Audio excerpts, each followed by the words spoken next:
gentlemen, This is 3 Count Review. do I have everybody's attention now?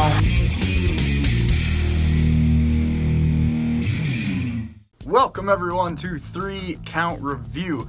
I am KO, aka Howard J. Dingers, and this is the Monday Night Raw. The show actually opened up with a moment of silence for the El Paso, Texas shooting victims, and I think that was a really good move by WWE.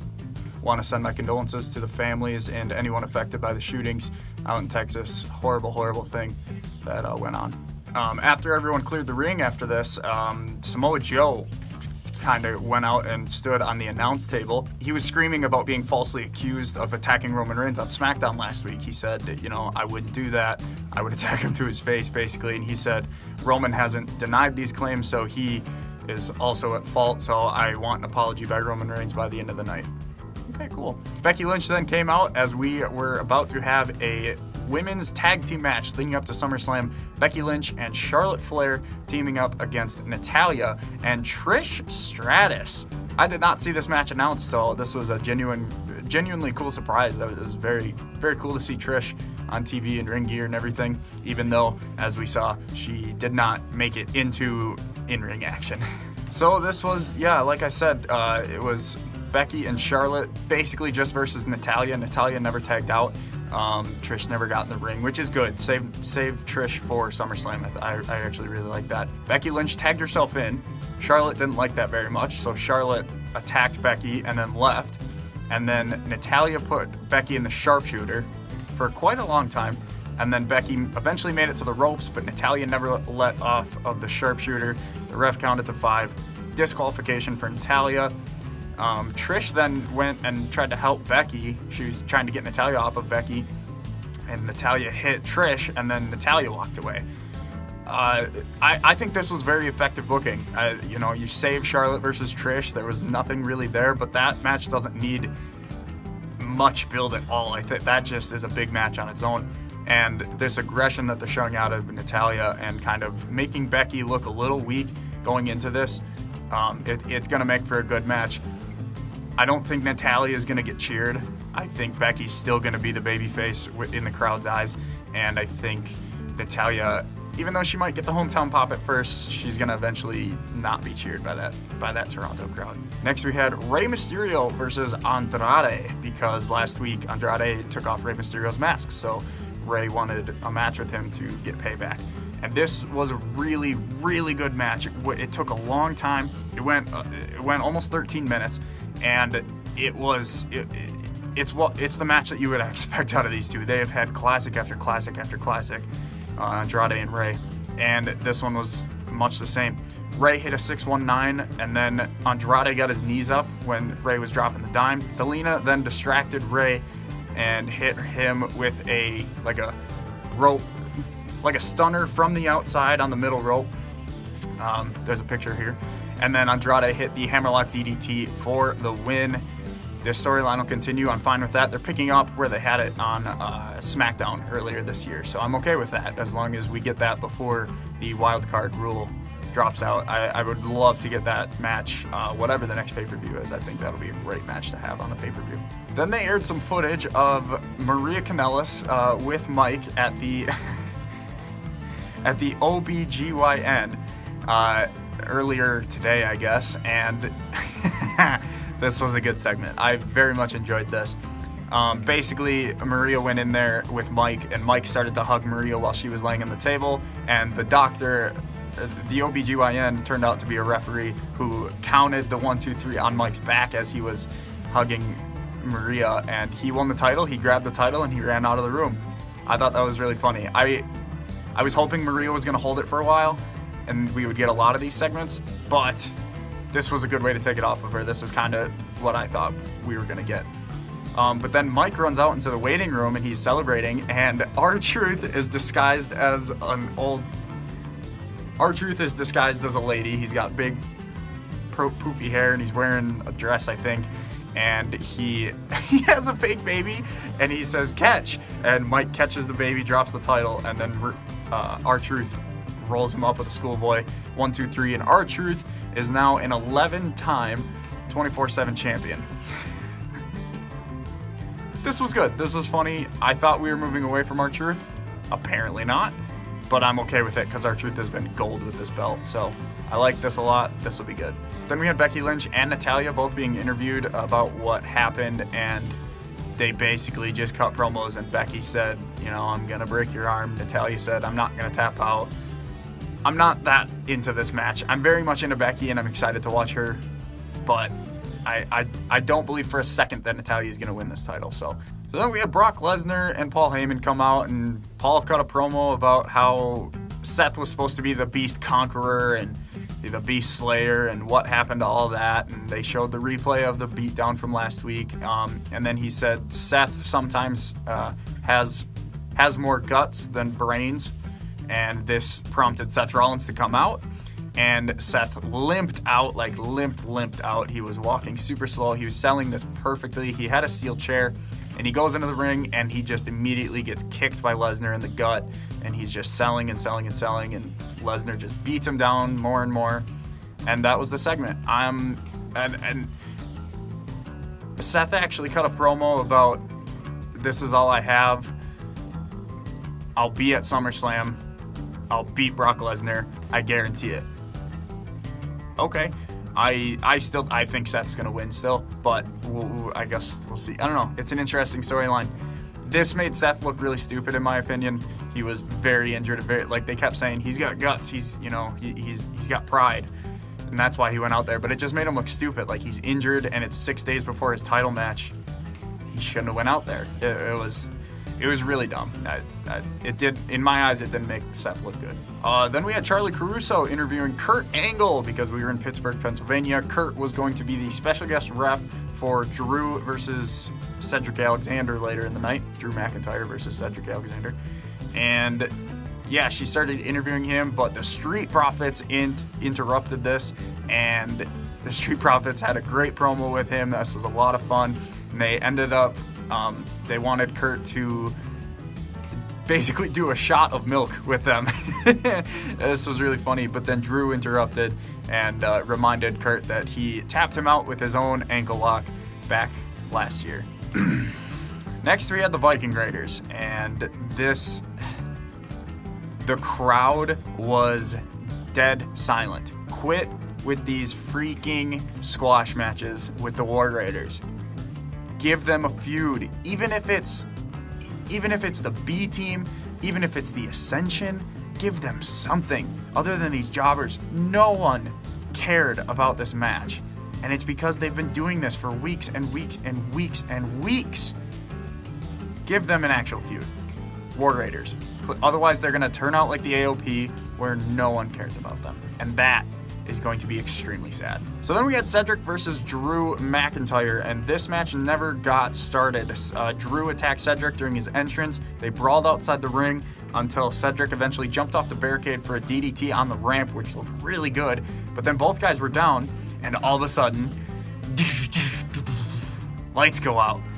And Bray Wyatt, the Fiend, attacks Kurt Angle in the ring with the Mandible Claw. I'm assuming, again, they might be actually giving Bray the Mandible Claw, but maybe Kurt just couldn't take a bump. But anyway, this was awesome. I love the Fiend. Save Cedric versus Drew for another time, maybe even SummerSlam. This was awesome. Love it. Then we had the SmackDown Tag Team Champions, the New Day versus the OC, the Raw Tag Team Champions. This was a match based on the main event from SmackDown, AJ versus Kofi, and this match barely got started. The bell rang, but then AJ came in and all three of them beat down on the New Day. Ricochet comes out for the save. 6-man tag team match playa, and yeah, this was a really good match out of the three. Luke Gallows is wearing his face paint again like he did in New Japan, and they made him look strong because they kind of put over the fact how he gets in a different mindset, and he really focuses up when he wears the paint. So cool, I like that, and it worked because the OC hit the Magic Killer 1, 2, 3 on Xavier, and the OC win. And I'm okay with this pinning the SmackDown Tag Champs on Raw. It makes the Raw Champs look good. New Day can take a loss. I think it's better to build up the OC right now. And yeah, well, I'm extremely excited for Ricochet versus AJ. we'll see what happens with both belts this Sunday. So then we had Samoa Joe say that he heard Roman Reigns is here, so he wants his apology. So Joe goes out to the ring, and he wants Roman to come out. Roman doesn't come out. Joe grabs a chair, he sits down, he says Raw is under siege until Roman comes out. Roman doesn't come out. Joe goes to the back, and he goes to the parking lot. Roman is in the parking lot, getting out of his car. Roman is just arriving, so I don't know where Joe got his information. But Joe is yelling at Roman, and Roman all of a sudden jumps back into his car, and a car comes from the side and just T-bones the heck out of Roman's car. And then the car, during the commercial, but then they showed the footage after the commercial, the car drove away, and Joe actually, I think this was like a little type of Samoan pride type of thing, he actually went and checked on Roman to see if Roman was okay, and he got someone. Triple H ended up there, and they were checking on Roman, and I believe the paramedics ended up coming maybe after the clip, but this was a lot better than the SmackDown angle that they ran last week. I was not a fan of the SmackDown angle. It was too quick, it looked hokey.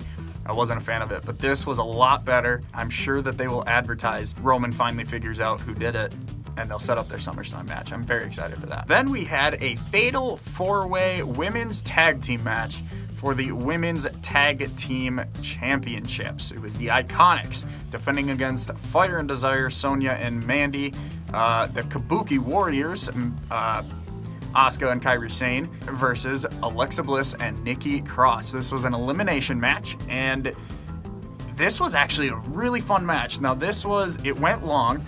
It went about 20 minutes. It was an elimination match, and because there was 8 women, it was very fast-paced, and it was a lot better than the elimination fatal 4-way that we had a couple weeks ago that was just awful. The crowd was a lot more behind this one. Mandy hit Billie Kay with a V-trigger knee, and the Iconics were out, so we're guaranteed new women's tag team champions. Then we had Mandy Rose tapping out to the Asuka lock, so it was Asuka and Kairi Sane versus Alexa Bliss and Nikki Cross for the championships, the final 2, winner take all. And it was a very good ending sequence, a lot of near falls, a lot of big moves, a lot of finishers, a lot of interference, but eventually Alexa and Nikki got the upper hand. They put Asuka in the ring apron, and Alexa Bliss eventually hit Twisted Bliss on Kairi Sane for the 1-2-3, and Alexa Bliss and Nikki Cross are your new women's tag team champions. Cool. And now I think that they're going to run a story finally where the Kabuki Warriors will chase and eventually win the tag team titles. I love it. I like it. They weren't doing anything with the Iconics. I wish they did, but this will be good too because Alexa and Nikki have been fairly entertaining lately, so I'm all for this. Then they showed a trailer for WWE 2K20, which looks really good. You should check out the trailer. I'm very excited for this game. I'm always excited for these WWE games. The new rosters always excite me. And it looks like the showcase mode is going to be good. Everything's going to be great. If you want to hear me talk about it more, Discuss It First podcast today dropped on Anchor. Discuss It First. Go check it out. And then the final segment of the night was a contract signing between Dolph Ziggler and The Miz for their SummerSlam match. Shawn Michaels was there because he's kind of been the main part of this feud. And they go out there, they cut promos, basically name-calling everyone. Dolph confidently signs the contract, and Miz goes, "Man, I cannot wait to get my hands on you next Monday night." Dolph looks confused, and Miz goes, "Oh yeah, you should have read the fine print. You're not fighting me on Sunday." And he looks at Shawn, and then Shawn picks up the mic and he goes, "Sorry, Dolph, it's not me." And then they both point. The crowd was way ahead of them. The crowd was already chanting, but Goldberg's music hits. Goldberg comes out. Dolph leaves the ring, and Goldberg signs the contract, and he says, "Dolph Ziggler, you're next." That was good. It was really good, and I cannot wait to see Dolph Ziggler get absolutely speared in half by Goldberg. It's going to be good. This is going to be a great way. If this is how Goldberg goes out, this is going to be a great way for Goldberg to go out, because Dolph is going to absolutely sell his heart out for Goldberg, and I cannot wait. So that was Monday Night Raw. It was actually a good show. I don't think it was as good as last week necessarily. It might have been, but I don't know. Last week just seemed really good. This week, This week was still good. For some reason, I don't know, but last week seemed better. But this week was still good. No complaints here. Just a few nitpicks here and there. But other than that, this was I think a very effective go-home show. You had feuds that necessarily aren't going to be on the pay-per-view take place here, and that's kind of what you want to do. You want to have those more low-key feuds like Andrade and Ray happen on the go-home show to kind of build excitement for what's to come. Tomorrow, SmackDown review. Wednesday, I'm going to be dropping 2 videos. I'm going to be doing my NXT TakeOver Toronto predictions and my NXT review. And then on Thursday, coming out will be the Summerslam prediction video. And then Saturday night and Sunday night, I will be doing Toronto TakeOver and SummerSlam reviews. I'm probably going to live stream those, so keep an eye out for after the pay-per-views, where I will be live streaming my reactions, basically my review for that with a couple of buddies. So it'll be a fun time. I can't wait for this weekend. It's going to be great. Look out for all those videos. Hit subscribe, hit like, give me a comment down below. Let me know what you thought of today's Monday Night Raw, and I will see you tomorrow for SmackDown. When I'm strong, I'm an alias one. I might be too on. Wishing inside I could feel so numb. Oh, now that you're gone away, you feel it in the night. You want what's underneath. It's alright.